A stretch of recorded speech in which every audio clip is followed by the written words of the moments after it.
Doctor Rajender Shri Rajendra Kumar sir please address the students.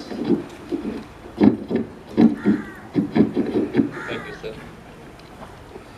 వేదిక మీద ఉన్నటువంటి మరి గౌరవ ప్రిన్సిపల్ గారు, అలాగే సీనియర్ లెక్చరర్స్, ఇక్కడ ఉన్నటువంటి లెక్చరర్స్ గారికి, మరి ముఖ్యంగా మనకు తన బిజీ షెడ్యూల్లో కూడా టైం ఇచ్చి మరి కొంత మనల్ని ఎంకరేజ్ చేయడానికి వచ్చినటువంటి మరి మానసిక వైద్య నిపుణులు డాక్టర్ రవితేజ గారికి, మీ అందరికీ కూడా సూర్య ఆరోగ్య సంస్థ నుంచి అభినందనలు తెలియజేస్తూ ఉన్నాను. Doctor Raviteja Innamuri psychiatrist. మనకున్నది స్ట్రెస్, ఆ స్ట్రెస్ని అధిగమించడానికి సార్ సూచనలు చేస్తారు. మన సందేశం ఇవ్వాల్సిందిగా కోరుచున్నాను. అందరు గట్టిగా చెప్పడంతో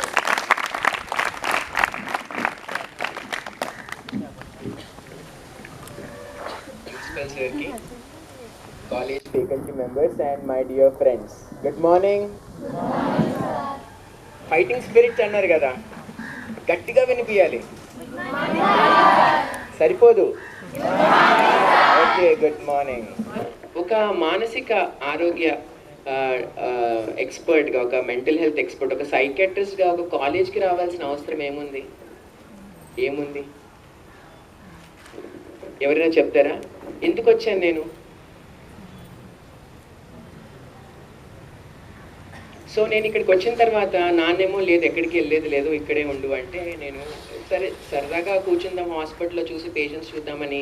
నేనేమనుకున్నానంటే తెలంగాణ బాగా డెవలప్ అవుతుందని న్యూస్లోను అన్నిట్లో చూస్తున్నాం, అది భూమి బంగారం అవుతుంది. నేను చూస్తుంటే చాలా వరకు వచ్చిన పేషెంట్స్ ఏదో పెద్దవాళ్ళు వస్తారు అనుకుంటే అందరూ పిల్లలు వస్తున్నారు. ఈ కోవిడ్ తర్వాత కదా, నేను వచ్చింది 2 years బ్యాక్. పిల్లలు వస్తున్నారు, ఆటిజంలు, ADHD, కొత్త జబ్బులు, ఎప్పుడూ నిజామాబాద్లో విలలేని జబ్బులు, ఎక్కువ యంగ్స్టర్స్ వస్తున్నారు. ఎగ్జామ్స్ టైంలో వచ్చినమాట, అరౌండ్ ఇదే టైంలో ఆగస్ట్ సెప్టెంబర్లో వస్తే, డిసెంబర్లో ఎగ్జామ్స్ ఉంటాయి కదా చాలా యూనివర్సిటీస్లో. నైట్ టైమ్స్ కాల్స్ వస్తాయి, సార్ తొందరగా రండి సార్ ఎమర్జెన్సీకి అని. నేనెందుకు బాబు ఎమర్జెన్సీలో? లేదు సార్ మా అబ్బాయికి హార్ట్ అటాక్ వస్తుంది. సరే హార్ట్ డాక్టర్కి ఉన్నాడు కదా అక్కడే, చూపెట్టుంటే, లేదు సార్ మీరు రండి. హార్ట్ డాక్టర్ మీరు సార్ రండి సార్, ఏమైనా అంత నార్మల్ ఉంది అంటే, చూస్తే ఏమైందిరా ఎందుకు అంత టెన్షన్ పడుతున్నా అంటే, సరే ఎగ్జామ్ ఉంది సార్ అని. అంతా అయ్యే ప్రాబ్లమ్స్. ఒకళ్ళు హెడ్ఏక్ అంటారు, ఒకళ్ళు వామిటింగ్స్ అంటారు, ఒకళ్ళు కాళ్ళు ఇప్పుడు ఉబ్బరం అంటారు, ఒకళ్ళు చేతులు కాళ్ళు వణుకుతాయి అంటారు. ఇవన్నీ ఎప్పుడు జరుగుతాయి? ఎగ్జామ్స్ అప్పుడు. కానీ తిరిగేదేమో brain doctor, heart doctor, kidney doctor, stomach doctor, గ్యాస్ట్రెంట్, అన్ని రిపోర్ట్స్ ఇంత కట్టుతో వస్తారనమాట. మొన్నైతే ఒక స్టూడెంట్ 200 ECGలతో వచ్చాడనమాట. నేను చూశాను అనమాట, ఏంటమ్మా ఇవన్నీ అంటే, ECGలు సార్ అని అనమాట. అది తెలుస్తుంది, అన్ని నార్మల్గా ఉన్నాయి కదా అంటే, సార్ చాలా గ్రేట్ హార్ట్ డాక్టర్ సార్ ఆయన, హైదరాబాద్లో ఎప్పుడు హార్ట్ అటాక్ వచ్చినా బతికిచ్చేసాడు సార్ మా అబ్బాయిని. వాడికి 15 ఏళ్ళు అనమాట. అన్నిసార్లు హార్ట్ అటాక్ రావడం ఏంటంటే, సార్ ఎగ్జామ్స్ అప్పుడల్లా వస్తుంది సార్ హార్ట్ అటాక్, ఆయన ట్రీట్మెంట్ చేశాడు. అర్థమవుతుందా? సో నాకు అర్థమైంది ఏంటంటే, ఇంకా పెద్దోళ్ళకేమో అది చెప్పలేం కదా, వాళ్ళు ఆల్రెడీ ఇంకా ఏం తెలిసిందో అది కరెక్ట్ అనుకుంటారు. చిన్నపిల్లలకేమో పూర్తిగా అర్థం కాదు. సో మనం కరెక్ట్గా అర్థం చేసుకోవాలి అంటే, కరెక్ట్గా చెప్పగలగాలి అంటే, ఇది కరెక్ట్ ఏజ్, మీరున్నది చాలా కరెక్ట్ ఏజ్. కానీ నేను స్టడీస్లో కానీ మంచి కాలేజ్లో చదువుకున్నా సరే, నాకు టీచర్లు ఇట్లా రాజేంద్ర గారు చెప్పినవే నాకు ఎక్కువగా గుర్తున్నాయి. నాకు తెలిసి అయ్యే లైఫ్లో మనల్ని గైడ్ చేస్తాయి కూడా. అందుకే ఇట్లాంటి ప్రోగ్రామ్స్ ఇంట్రెస్ట్తో ఆర్గనైజ్ చేస్తున్న మీ ఫ్యాకల్టీ మెంబర్స్కి, ప్రత్యేకంగా ప్రిన్సిపల్ గారికి మనం ధన్యవాదాలు తెలియజేయాలి. అండ్ గట్టిగా ఒకసారి క్లాప్స్ కొట్టాలి.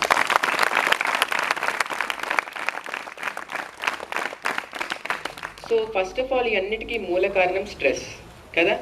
స్ట్రెస్ ఎంతమందికి ఉంది? ఎవరికి లేదా? సార్ బండి తీసేయండి. ఎవరికి లేదా? అందరికీ ఉందా? మరి ఎత్తాలి కదా చేతులు ఎత్తాలి కదా స్ట్రెస్ ఉంటే. ఓకే, మోమాట పడొద్దు. మోమాట పడతా ఉంటే ఫైటర్స్ ఇట్లా మోమాట పడతారా? ఫైటర్స్ మోమాట పడతారా కదా. సో స్ట్రెస్ అందరికీ ఉంటుంది, కరెక్ట్గా చెప్పామమ్మా. సో అసలు స్ట్రెస్ అంటే ఏంటి? స్ట్రెస్ మంచిదా చెడుదా? చెడా మంచా? అసలు ఎందుకు ఉంది అసలు స్ట్రెస్? సరే చెడు కూడా, ఎందుకంటే స్ట్రెస్ దీర్ఘకాలంలో బీపీ, షుగర్లు, ప్రాబ్లమ్స్ చేయనివన్నీ ఉంటాయి. ఇప్పుడు పిల్లలకి చెప్పినవన్నీ స్ట్రెస్ వల్లే అవుతున్నాయి కదా. కానీ ఒక ఎగ్జామ్ ఉంది, ఎగ్జామ్ కోసం చదవాలి అని అనిపించాలంటే ఏముండాలి? అది ఇప్పుడే మంచిది కాదన్నారు కదా. సో స్ట్రెస్ అవసరం, మంచి ఉంది, అది చెడు కూడా ఉంది. కానీ చాలా వరకు స్ట్రెస్ అంటే ఇప్పుడు ఎక్కువ మెంటల్ హెల్త్ ప్రాబ్లమ్స్, స్ట్రెస్ పెరుగుతున్న రోజుల్లో స్ట్రెస్ అంటే చెడు అని చెప్పడం జరుగుతుంది. అది అలా మన మైండ్లో ఫిక్స్ చేసుకున్నప్పుడు ఈ స్ట్రెస్ ఎలాగ మనం అనుభవించినా, ఎలా ఎక్స్పీరియన్స్ చేసినా అది రాంగ్ అని అనుకుంటాం. అది కరెక్ట్ కాదు. Stress is normal, stress is good also. But స్ట్రెస్ని ఎలా ఐడెంటిఫై చేస్తాం? స్ట్రెస్ వస్తే ఏమవుతుంది? ఎవరు చెప్తారు నాకు? ఎవరు చెప్తారు? ఎవరు చెప్తారు? పర్లేదు, నించోక్కర్లేదు, చెప్పండి, అక్కడి నుంచి చెప్పండి. స్ట్రెస్ వస్తే ఇప్పుడు చెప్పాం కదా ఏమేమి అవుతాయి. గుండె ఏమవుతుంది? గట్టిగా కొట్టుకుంటుంది, వెరీ గుడ్. హ్యాండ్ షేక్ అవుతాయి, వెరీ గుడ్, బాగా చెప్తున్నాం. ఇంకా ఇంకేమవుతాయి? ఇంకా హెడ్ఏక్ వస్తుంది, వెరీ గుడ్. ఇంకా ఇంకా ఇంకా సినిమాలో చూపిస్తాడు కదా, సడన్గా ఎవరైనా వస్తే ఏమవుతుంది? ప్యాంట్లు ఏం చేస్తాడు? బ్లాడర్ ఫెయిల్ అవుతుందా? ఇంకా చేతులు కాళ్ళు వణికిపోతూ ఉంటాయి. సో ఎన్నో రకాల మార్పులు, చెమటలు వస్తూ ఉంటాయి. ఓకే, అసలు ఎందుకు రావాలి? రేపు ఎగ్జామ్ అంటే నా గుండె ఫాస్ట్గా కొట్టుకోవడం వల్ల నాకేం ప్రయోజనం? బాడీ ఏం చేసినా ప్రయోజనానికి కదా. 2 గంటలు టైం అయిందంటే కడుపులో గ్యాస్ రిలీజ్ అయ్యి ఆకలి చేస్తుంది, అది తినకపోతే నీరసం అయిపోతామే. బాడీ ఏం చేసినా మనం బెనిఫిట్కే చేయాలి కదా. మరి గుండె ఫాస్ట్గా కొట్టుకుంటే నాకేం ప్రయోజనం రేపు ఎగ్జామ్ ఉంటే? సో ఇది అర్థం చేసుకోవాలంటే మనం హిస్టరీ కొంచెం రివైండ్ చేసుకోవాలి. కొన్ని లక్షల సంవత్సరాల ముందర మనం ఎన్నో లక్షల సంవత్సరాలు అడవిల్లో బతికాం.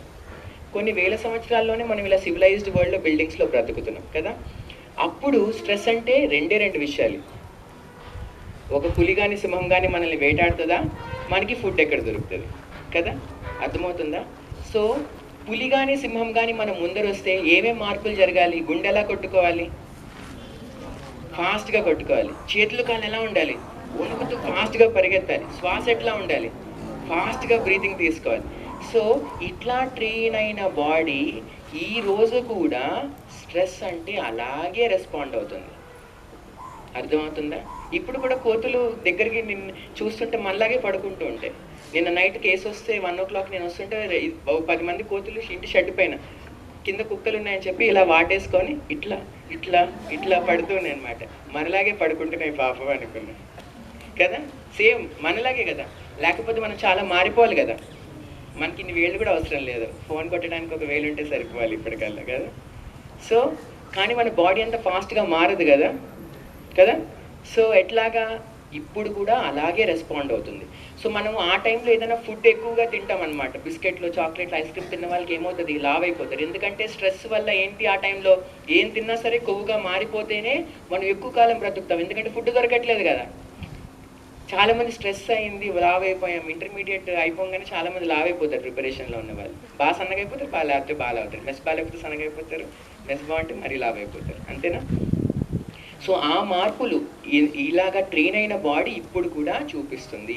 ఇది తెలియక చాలామంది డాక్టర్ల చుట్టూ వేరే వేరే ప్రాబ్లమ్స్ అని మంత్రాలు, మాంత్రికులు, గుళ్ళో అభిషేకాలు నాన్ స్టాప్గా చేపిస్తూ ఉంటారనమాట. మరి ఎట్లా కంట్రోల్ చేయాలి? మనకి ఇప్పుడు అర్థమైపోయింది కదా. ఇది అర్థం చేసుకోవడం చాలా ఇంపార్టెంట్. అర్థం చేసుకుంటేనే సగం విజయం కదా. సో మనం దీన్ని ఎట్లా కంట్రోల్ చేయాలి? ఎట్లా కంట్రోల్ చేయాలి ఆలోచించండి. సరే, మైండ్ని కంట్రోల్ చేద్దాం. మైండ్ని కంట్రోల్ చేయాలి కదా. ఈ బాడీ ఇదంతా సరే హిస్టరీలో సెట్ అయిపోయింది, కానీ మైండ్ని కంట్రోల్ చేద్దాం. సరే, ఒకసారి కళ్ళు మూసుకోండి, ఒక ఎక్సర్సైజ్ చేద్దాం. ఓకే, అందరూ కళ్ళు మూసుకోండి. ఒక బ్యూటిఫుల్ రెడ్ రోజ్ని ఇమాజిన్ చేయండి. బ్యూటిఫుల్, టీచర్స్ కూడా దయచేసి నా రిక్వెస్ట్, మీరు కూడా ట్రై చేయండి. Beautiful red rose, beautiful big red rose, dew drops ఉన్నాయి లీవ్స్ పైన. ఎర్లీ మార్నింగ్ సన్ రైజ్ పడుతుంది అనమాట. ఓకే, ఎంతమందికి బిగ్ రెడ్ రోజ్ కనిపించింది? పిల్లలు కళ్ళు తెరవచ్చు. ఎంతమందికి కనిపించింది రెడ్ రోజ్? చేతులు ఎత్తండి. కనిపించిందా? కనిపించిందా? దాంట్లో మొహమాట పడడానికి ఇమాజిన్ చేసుకున్నారు కదా. కనిపిస్తే చేతులు ఎత్తండి. కనిపించిందా? Very good. బాయ్స్ యాక్టివ్ ఉన్నారు, గర్ల్స్ కూడా లేస్తున్నారు. అమ్మో, కాంపిటీషన్ ఇస్తున్నారు. Okay, very good. ఇప్పుడు మళ్ళీ అదే ఎక్సర్సైజ్ మళ్ళీ చేద్దాం. కళ్ళు మూసుకోండి. డు నాట్ ఇమాజిన్ చేయొద్దు ఒక big beautiful red rose, dew drops on the leaves, early morning sun rays falling on the petals, a big beautiful red rose. ఎంతమందికి రెడ్ రోజ్ కనిపించింది? కళ్ళు తెరవండి. ఇన్స్ట్రక్షన్స్ ఏంటి? డు నాట్ ఇమాజిన్ చెయ్యొద్దు అన్నాను కదా. అదేంటి మళ్ళీ రెడ్ రోజ్ ఎట్లా కనిపించింది మరి? సరే మళ్ళీ కళ్ళు మూసుకోండి. లాస్ట్ టైం ట్రై చేద్దాం, చూద్దాం ఈసారి ఏం చేస్తారు. Close your eyes. ఒక బిగ్ వైట్ ఎలిఫెంట్ ఇమాజిన్ చేయండి. ఒక బిగ్ వైట్ ఎలిఫెంట్ తొండతో స్నానం చేస్తుంది. పాండ్ పక్కనే, చెరువు పక్కనే ఉంది. వాటర్ తీసుకొని తొండతో స్నానం చేస్తుంది. ఓకే, కళ్ళు తెరవండి. ఎంతమందికి బిగ్ వైట్ ఎలిఫెంట్ కనిపించింది? రోజ్ కంటే ఎలిఫెంట్ ఫ్యాన్సే ఉన్నారు ఇక్కడ. ఓకే, సో ఇప్పుడు ఎంతమందికి రెడ్ రోజ్ కనిపించింది వైట్ ఎలిఫెంట్ ఇమాజిన్ చేయమన్నప్పుడు? చూసారా ట్రిక్ ఏంటో? చాలా వరకు కూడా చిన్నప్పటి నుంచి కూడా ఇది ఒక మనకి మిస్అండర్స్టాండింగ్. బ్రెయిన్కి ఏది చెయ్యొద్దో అందరూ చెప్తారు కానీ ఏది చెయ్యాలో ఎవ్వరం చెప్పం. కార్కి యాక్సిలరేటర్ ఒక్కటే ఉండి బ్రేక్ లేకపోతే దాన్ని ఆపాలి, కంట్రోల్ చేయాలంటే డైరెక్షనే మార్చగలం కానీ దానికి బ్రేక్ వేయలేం కదా, ఆపలేం. కానీ మనం తరచుగా ఎప్పుడు బ్రెయిన్కి ఇది చెయ్యు, ఇది చెయ్యొద్దు, అది తప్పు, అది చెయ్యొద్దు, ఎందుకు ఇలా ఆలోచిస్తున్నావు, నా కాన్సన్ట్రేషన్ ఎందుకు ఉండట్లేదు, నాకు ఎందుకు గుర్తుండట్లేదు, ఇది షారుఖ్ ఖాన్ గురించి ఎందుకు ఆలోచిస్తున్నావు, దీపికా పాదుకోనే గురించి ఎందుకు ఆలోచిస్తున్నావు అని చెప్తామే కానీ ఏమి ఆలోచించాలో చాలాసార్లు చెప్పాం. సో అందుకే ఫెయిల్ అవుతాం. ఈ రిలాక్సేషన్ టెక్నిక్స్ కానీ డిస్ట్రాక్షన్ టెక్నిక్స్ కానీ మనకి ఎవరు చెప్పరు అన్నమాట. అర్థమవుతుందా? చూసారా, సింపుల్ ఎక్సర్సైజ్లో మనకు అర్థమైంది కదా మన బ్రెయిన్ ఎలా పనిచేస్తుందో ఎక్స్పెరిమెంట్ ద్వారా. సో ఇప్పుడు దీన్ని కంట్రోల్ చేయాలంటే మన పురాణాల నుంచి మన పూర్వీకులు కూడా ఏం చెప్తున్నారంటే బ్రెయిన్ని కంట్రోల్ చేయడం చాలా కష్టం, బాడీని కంట్రోల్ చేయడం చాలా ఈజీ అని అన్నారనమాట. సో ఫర్ ఎగ్జాంపుల్ ఇప్పుడు మీరు ఎగ్జామ్ టైంలో ఎలా ఉంటుంది, బ్రీతింగ్ ఫాస్ట్ ఉంటుంది, గుండె ఫాస్ట్గా కొట్టుకుంటుంది. అదే ఒక సండే రోజు అమ్మ చేస్తున్న పకోడా తింటూ సోఫాలో కూర్చొని నాని సినిమా ఏదైనా చూస్తుంటే అప్పుడు బ్రీతింగ్ ఎలా ఉంటుంది? నార్మల్గా ఉంటుంది, స్లోగా ఉంటుంది కదా. హార్ట్ బీట్ ఎలా ఉంటుంది? నార్మల్గా ఉంటుంది. ఓకే, సో మనకు అర్థమైందంటే బ్రెయిన్ బాడీ లింక్ ఉంది కాబట్టి బాడీని కంట్రోల్ చేస్తూ మైండ్ని కంట్రోల్ చేయొచ్చు అని యోగా ఇవన్నీ ప్రాణాయామ కనిపెట్టారనమాట. అర్థమవుతుందా? సో ఫర్ ఎగ్జాంపుల్ ఇప్పుడు నేను కుడి చేయి ఎత్తమంటే ఎంతమంది ఎత్తగలరు? ఈజీ కదా, చాలా ఈజీ. బాడీని కంట్రోల్ చేయడం చాలా చాలా ఈజీ. అది ఇప్పుడు మైండ్ ఎక్సర్సైజ్ అంటే అందరూ ఇబ్బంది పడ్డారు, అవునా?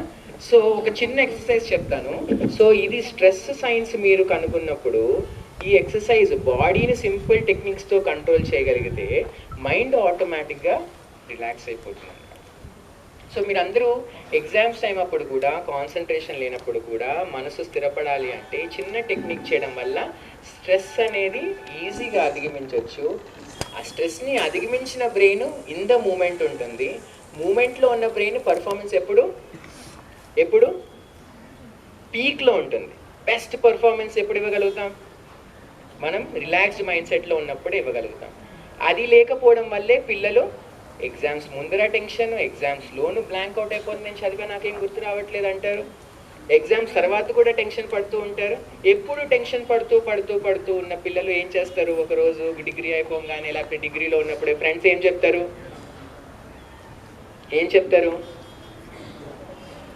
అరే ఎందుకు అంత టెన్షన్ పడుతున్నావు, పద ఒక సినిమాకి వెళ్దాం. అరే వాడు ఒక పెగ్గేసినట్టు రిలాక్స్ ఉంది అనిపించిందంట, ఒక సిగరెట్ పడదాం ఒక్కసారి, అవునా? ఇలాగే ఇప్పుడు మనం ఎన్నో డిగ్రీ కళాశాలలు వెళ్తున్నా, జెడ్పిహెచ్ఎస్ స్కూల్స్కి వెళ్తున్నా కూడా ప్రిన్సిపల్స్ అందరూ కూడా చెప్తున్నారు ఇట్లా పిల్లలకి ఇట్లా చెడు అలవాట్లు ఎక్కువ అవుతున్నాయి అని. ఎందువలన? స్ట్రెస్ వలన. ఆ స్ట్రెస్ని ఐడెంటిఫై చేయలేక దాని నుంచి బయటపడడానికి టెక్నిక్స్ తెలియక రాంగ్ హ్యాబిట్స్లోకి వెళ్ళి వాళ్ళ హెల్త్ని పాడు చేసుకుంటూ ఈ రాంగ్ హ్యాబిట్స్కి అలవాటు పడుతూ స్ట్రెస్ అయి తగ్గిస్తాయా? తాత్కాలికంగా ఆ గంట 2 గంటలు తర్వాత మళ్ళీ ఉన్న స్ట్రెస్ లెవెల్స్ కంటే కూడా ఎక్కువ అయిపోతాయి. ఆ ప్రొడక్ట్స్ సిగరెట్ నుంచి స్టార్ట్ చేస్తే ఎంతో ఎక్స్పర్టీస్తో డిజైన్ చేసిన ప్రొడక్ట్స్ ఇప్పుడు సిగరెట్స్తో ఆగట్లేదు, మనకి వేరే అలవాట్లు కూడా పట్టేసాయి. చెప్పగలరా అలవాట్లు? సో ఇది అన్నీ కూడా డ్రగ్స్ కిందే లెక్కేసుకోవాలి మనం. సిగరెట్, వేరే డ్రగ్స్ కానీ, ఆల్కహాల్, ఇంకా అందరూ చాలా మందికి అడిక్ట్ అయిపోయాం మనం ఆల్రెడీ దానికి. Mobile phones. సో ఇప్పుడు మొబైల్ ఫోన్స్ ఎలా అయితే అలవాటు బాగా ఏంటంటే ఫోన్లో పెడతాం, మరి మెసేజ్ వచ్చినట్టుంది, రాలేదు, వచ్చింది. సో రాపోయినా ఫోన్ చెక్ చేసుకుంటూ బ్రెయిన్లో ఒక ఇలాగ అలవాటు ఏదైతే ఉంటుందో, మనము డ్రగ్స్ చేసేటప్పుడు, మందు సేవించినప్పుడు, సిగరెట్ కాల్చేటప్పుడు సేమ్ అలవాట్లు ఇప్పుడు ఫోన్ వల్ల కూడా వస్తుంది. అందుకే చిన్న పిల్లల్లో ప్రాబ్లమ్ స్టార్ట్ అవుతున్నాయని ఎక్స్పర్ట్స్ చెప్తున్నారనమాట. ఈ యాప్స్ కూడా డ్రగ్స్ ఎలా అలవాటు చేయాలి అనేది డిజైన్ చేస్తారో అదే టెక్నాలజీ, అదే ప్రిన్సిపల్స్ వాడి యాప్స్ని కూడా డిజైన్ చేస్తున్నారు. సో మనం దాన్ని అధిగమించాలంటే మనం ఎంత తెలివిగా ఉండాలి, అర్థమవుతుందా? ఓకే, సో ఒక చిన్న టెక్నిక్ చెప్తాను, అది మీరు చేస్తే మీరు సక్సెస్ అయ్యి ఒక ఫైటర్ స్పిరిట్తో ఇట్లాంటి చిన్న ప్రాబ్లమ్ని ఈజీగా సాల్వ్ చేయగలుగుతారు. ఆల్ రైట్, రెడీనా? నేర్చుకుందామా? చెప్పనా వద్దా? కొంచెం డల్గా ఉన్నారు, లేదా చెప్పమంటారా? మీరు ఇదే క్లినిక్లో వస్తే నేను ఒక 2000 రూపీస్ ఛార్జ్ చేస్తాను ఈ టెక్నిక్కి. సో నేను ఫ్రీగా చెప్పొచ్చు అంటారా? సిన్సియర్గా చేస్తారా మరి? ఆల్ రైట్, ఓకే, సరే, స్ట్రైట్గా కూర్చోండి. ఓకే, గట్టిగా గాలి తీసుకోవాలి, నాకు వినిపించాలి మీరు తీసుకునేది. ముక్కు నుంచి గాలి తీసుకోవాలి, కడుపు నిండా నింపేసేయాలి. తర్వాత నోటి నుంచి, very good, inside, out side. ఈసారి గట్టిగా లోపలికి గాలి తీసుకోండి అండ్ ఎక్కువసేపు హోల్డ్ చేసి ఉంచాలి. Ready? In, hold your breath, శ్వాసని అలాగే ఆపండి. పిడికలు గట్టిగా బిగించండి, ఎంత గట్టిగా వీలైతే అంత గట్టిగా. శ్వాసను అలాగే పట్టుకొని ఉంచండి, పిడికల్ని వదిలేయద్దు. ఎంత గట్టిగా వీలైతే అంత గట్టిగా. మీ టెన్షన్స్, స్ట్రెస్, వరీస్, బాధ ఎలాంటివి ఉన్నా, ఫ్రెండ్స్కి సంబంధించి, గర్ల్ ఫ్రెండ్స్కి సంబంధించి, మీ పేరెంట్స్కి సంబంధించి, ఎగ్జామ్స్కి సంబంధించి ఎలాంటివి ఉన్నా సరే ఆ పిడికిల్లోకి తోసేయండి. ఎంత స్ట్రెస్ ఉంటే అంత గట్టిగా పిడికిలు పట్టాలి. ఎంత వరీస్ ఉంటే ఫ్యూచర్ గురించి, పాస్ట్ గురించి, మీ బ్రదర్స్ గురించి, సిస్టర్స్ గురించి, స్కూల్లో టీచర్స్ గురించి అంతా కూడా పిడికిల్లోకి తోసేయండి. ఎంత బాగా చేస్తే అంత మంచి రెస్పాన్స్ వస్తుంది. పిడికిలు ఎర్రగా మారుతున్నాయి, ఆ ప్రెషర్ తట్టుకోండి. స్ట్రెస్ అంతా కూడా పిడికిల్లోకి ఉంచండి. స్లోగా గాలి వదిలేస్తూ పిడికిల్ని వదిలేసేయండి.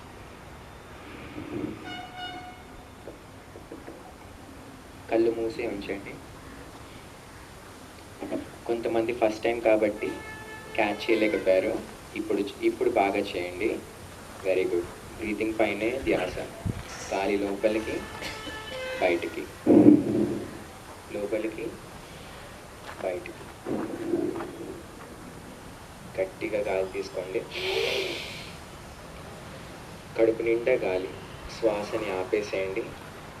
పిడికిల్ని గట్టిగా బిగించండి, ఎంత గట్టిగా వీలైతే అంత గట్టిగా. పిడికిలు ఎర్రగా మారుతున్నాయి, శ్వాస ఆగి ఉంది, ఎంత గట్టిగా వీలైతే అంత గట్టిగా. స్ట్రెస్ అంతా పిడికిల్లోకి తోసేసేయండి, ఎంత టైట్గా వీలైతే అంత. Very good, very good. Hold your breath, continue to hold your breath. ఇంకా ఆపుకోలేము అన్నప్పుడు మెల్లగా పిడికిల్ని వదిలేస్తూ శ్వాసను కూడా వదిలేయండి. ఫిజికల్ అండ్ మెంటల్ హెల్త్కు సంబంధించినటువంటి కార్యక్రమాన్ని చేపట్టినటువంటి ఈ యొక్క సూర్యాస్ హెల్త్ ఆర్గనైజేషన్స్ వాళ్లకు మా యొక్క ధన్యవాదాలు.